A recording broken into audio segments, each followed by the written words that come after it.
चुनाव से पहले घोषणा पत्र में मुफ्त बिजली, महिलाओं, बेरोजगारों को हर महीने पैसा जैसा वादा आम बात हो गई है। लेकिन ये वादे करते वक्त पार्टियां ये नहीं सोचती कि इसे पूरा करने के लिए पैसा आएगा कहां से।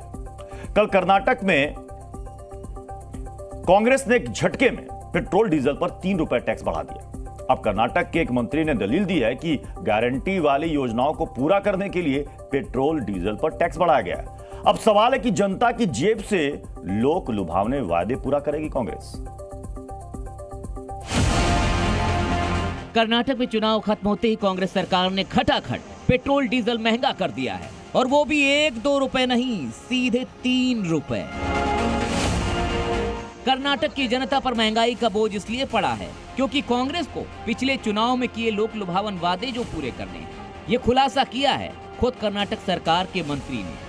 कर्नाटक के उद्योग और वाणिज्य मंत्री एमबी पाटिल ने कहा है कि गारंटी वाली स्कीमों को फंड की जरूरत है, विकास के कामों के लिए भी पैसे चाहिए। बीजेपी आईटी सेल के मुखिया अमित मालवीय ने ट्वीट कर कर्नाटक के मंत्री एमबी पाटिल के बयान पर उन्हें घेरा है। कर्नाटक में पिछले साल हुए विधानसभा चुनाव में कांग्रेस ने कई बड़े चुनावी वादे किए थे।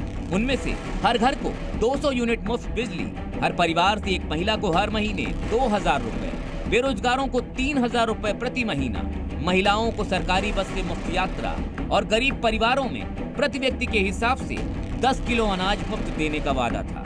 इन 5 वादों पर हर साल करीब 50,000 करोड़ रुपए खर्च होने का अनुमान है। इन्हीं चुनावी वादों को पूरा करने के लिए कर्नाटक की कांग्रेस सरकार आम जनता की जेब पर बोझ डाल रही है।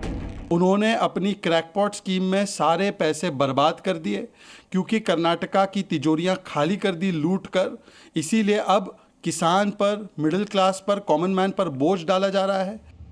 पेट्रोल डीजल महंगा होने पर कर्नाटक सरकार की ओर से एक सफाई दी गई है। कर्नाटक सरकार ने कहा है अभी भी राज्य में पेट्रोल डीजल की कीमतें दूसरे राज्यों से कम है।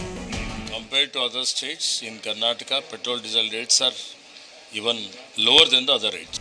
कांग्रेस लोकसभा चुनाव में केंद्र को महंगाई के मुद्दे पर घेर रही थी, लेकिन चुनाव खत्म होते ही कर्नाटक की जनता को महंगाई का झटका दिया गया है। और उससे भी बड़ी बात यह है कि चुनावी वादों को पूरा करने के लिए ही जनता पर बोझ डाला गया है। ब्यूरो रिपोर्ट, जी मीडिया। जी न्यूज़।